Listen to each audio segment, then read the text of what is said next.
ஸ்ரீ குருப்யோ நம. ஸ்ரீ மகாபரிவாஜனம். இங்கே தெய்வத்தின் குரல் பாகம் 5ல் குருமூர்த்தியும் திருமூர்த்திகளும் என்ற தலைப்பில் பிரிவாக சொல்கிறது மேலே வாசிக்கிறேன். இது பக்கம் 277 ஆரம்பிக்கிறது. குருவின் முயற்சி உத்தரணத்தை குறிப்பதே. ஒன்றிலிருந்து ஒன்று அபிப்பிராயங்கள் கவடு விட்டு போய்க் கொண்டிருப்பதில் இப்பொழுது பிரத்னோத்தர ரத்னமாளிகாயை கிளறி பார்த்ததில் இதுவரை நாம் பார்த்த துரிதோத்தரண சமாச்சாரமாகவும் இன்னொரு விஷயம் வந்திருக்கிறது. உள்ளே இருந்து இன்னொரு விஷயத்தை பிடித்து இழுத்து வெளியே கொண்டு வந்து உத்தரணம் பண்ணியிருக்கிறது. இதில் பிரத்னோத்தர ரத்னமாளிகையில் ஆரம்பம் எது ஏற்கத்தக்கது என்பதுதான். அதாவது எதை ஆதாரமாக எடுத்துக்கொண்டு அதன் மேல் வாழ்க்கையை அமைத்துக் கொள்ள வேண்டும் என்ற கேள்விதான். கிம் உபாதேயம், பதில் குருவச்சனம். அப்புறம் குரு யார் என்ற கேள்வி. கோ குரு, பதில் கொஞ்சம் நீளமாகவே வருகிறது. அதிகத தத்வக சிஷ்யஹிதாயோதய சததம். அதிகத தத்வ என்றால் தத்துவார்த்தங்களை கற்றுணர்ந்தவர், அவற்றில் அனுபவம் பெற்றவர் என்ற அர்த்தம். அப்புறம்தான் நம் சமாச்சாரம் துரிதோத்தரணம் வருகிறது. சததம் சதா காலமும், சிஷ்யஹிதாய சீடர்களின் நலனுக்காக, உத்தியத முயன்று கொண்டிருப்பவர், முனைந்து வேலை செய்து கொண்டிருப்பவர். முன்பே சொன்ன விஷயம்தான். குரு என்றால் தாம் கற்றறிந்து அனுபவித்தவராக இருப்பதோடு மற்றவர்களுக்கும் அந்த அறிவையும் அனுபவத்தையும் ஊட்டி அவர்களுக்கு பரமஹிதத்தை செய்பவராக இருக்க வேண்டும். இந்த பணியிலே அவர் சததம் முனைந்து முயற்சி பண்ணி கொண்டிருக்க வேண்டும்.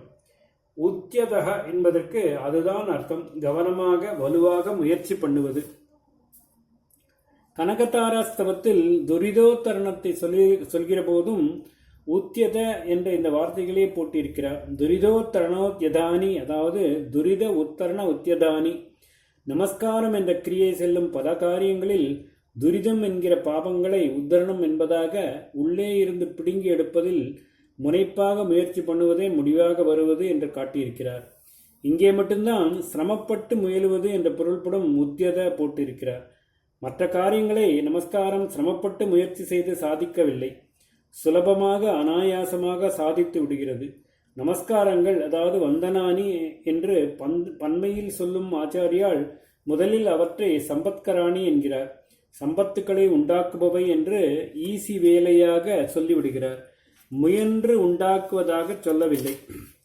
இதே போல அடுத்தபடியாக சகலேந்திரிய நந்தனானி, எல்லா பலன்களுக்கும் இன்பம் தருபவளாக இருப்பவை என்னும் போது பாடுபட்டு முயன்று என்று சொல்லவில்லை. அதற்கப்புறம் சாம்ராஜ்ய தான நிரதானி, பெரிய ராஜ்யத்தையே வழங்க வல்லவளாக இருப்பவை.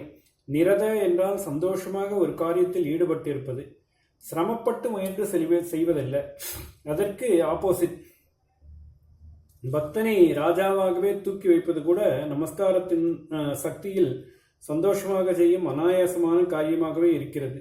இப்படி இகலோக விஷயங்களை ஈஸியாக முடித்த பிறகுதான் கடைசியில் வருகிறது பரலோகத்துக்கான துரிதோத்தரணம். இங்கு மட்டும்தான் உத்தியதானி என்று போட்டிருக்கிறார். ஒருவனுக்குள்ளே ஜன்மாந்திரமாக போய் சொருகிக் கொண்டிருக்கும் பாபத்தை எல்லாம் நம்பி இழுத்து போடுவது என்பது நமஸ்கார கிரியையின் மகாசக்திக்கும் ஈஸியாக இருந்து விடவில்லை என்று காட்டியிருக்கிறார். அதன் சக்தியை குறைத்து நினைப்பதற்காக இப்படி உத்தியதானி என்று போடவில்லை. நாம் எத்தனை பாபத்தை துஷ்கர்மத்தை பண்ணி அவற்றின் வாசனை நமக்குள் ஆழமாக வேரோடி விட்டிருக்கிறோம் என்று புரிந்து கொள்வதற்காகவே இப்படி சொல்லியிருக்கிறார். இங்கே பிரத்னோத்தர ரத்னமாளிகாவில் சிஷ்யனின் இதத்துக்காகவே பாடுபட்டு முயற்சி பண்ணுபவர் உத்தியத குரு என்கிறார். ஹிதம் என்பது என்ன? சீடனின் நலம். அந்த நலம் என்ன? அவனுடைய கர்மாவை நிவர்த்தி பண்ணுவதுதான். சம்சார நிவர்த்திக்கு இதை தவிர வேறே வழி இல்லை. குருவை ஒரு சீடன் எந்த முடிவான லட்சியத்திற்காக அடைகிறானோ அந்த நித்யானந்தத்தை அவன் சம்சாரத்திலிருந்து விடுபட்டால்தான் பெற முடியும். தன்னுடைய கர்மாவிலிருந்து அவன் விடுபட்டால்தான் சம்சாரத்திலிருந்து விடுபட முடியும். கர்ம நிவர்த்தி என்பதுதான் பாப நிவர்த்தி, அதாவது துரிதோத்தரணம். நமஸ்கார சக்தியானது முனைந்து முயன்று துரிதோத்தரணம் செய்வதாக சொன்ன அதே ஆச்சாரியால் சிஷ்ய இதத்துக்கும் சதா காலமும் குரு முனைப்பாக முயன்றபடி இருக்கிறார் என்று சொல்லும்போது இந்த குரு செய்வதும் துரிதோத்தரணம்தான் என்று ஆகிறது. நாம் செய்யும் நமஸ்காரம் அவருக்குள்ளே உள்ள அனுகிரக சக்தியை தூண்டி அது நமக்குள்ளே போய் சொருகிக் கொண்டுள்ள பாவங்களையெல்லாம் தோண்டி இழுத்து வெளியில் தண்டும்படி செய்கிறது. சம்பத் சாம்ராஜ்யாதிகளுக்காக லக்ஷ்மியிடம் போக வேண்டும் என்றும் பாப நிவாரணத்துக்கு குருவிடம் போக வேண்டும் என்று நடைமுறையில் ஏற்பட்டிருக்கிறது. அதனால் ஆச்சாரியால் மகாலட்சுமியிடம் பிரார்த்தித்ததையே நாம் கொஞ்சம் மாற்றி குருவிடம் பிரார்த்திக்க கடமைப்பட்டிருக்கிறோம்.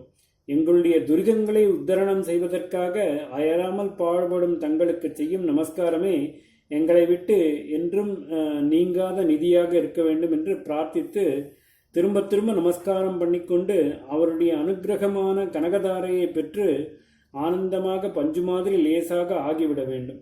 ஆச்சாரியால் மாதா என்று கூப்பிட்டு சொன்னதையே குரோ என்று மாற்றிக்கொண்டு எங்களுக்கு வேறே எதுவும் வேண்டாம், உங்களை நமஸ்காரம் பண்ணுவது என்பது மட்டும் எங்களுடைய சொந்த சொத்தாக ஆகிவிட வேண்டும், வேறே எந்த உடைமையும் வேண்டாம், வந்தனக்கிரியை எங்களை விடாமல் இருக்க வேண்டும், அவ்வளவுதான். சரீரத்தை கீழே கிடத்தி ஹிருதயத்தை தங்கள் சரணாரவிந்தங்களில் அர்ப்பணித்து நாங்கள் செய்கிற இந்த நமஸ்காரத்தால் பெறுகிற அனுகிரகத்துக்கு மேலே சொத்து உடைமை எதுவுமில்லை என்று பிரார்த்தித்து அப்படியே நிறைந்து இருந்து விட வேண்டும்.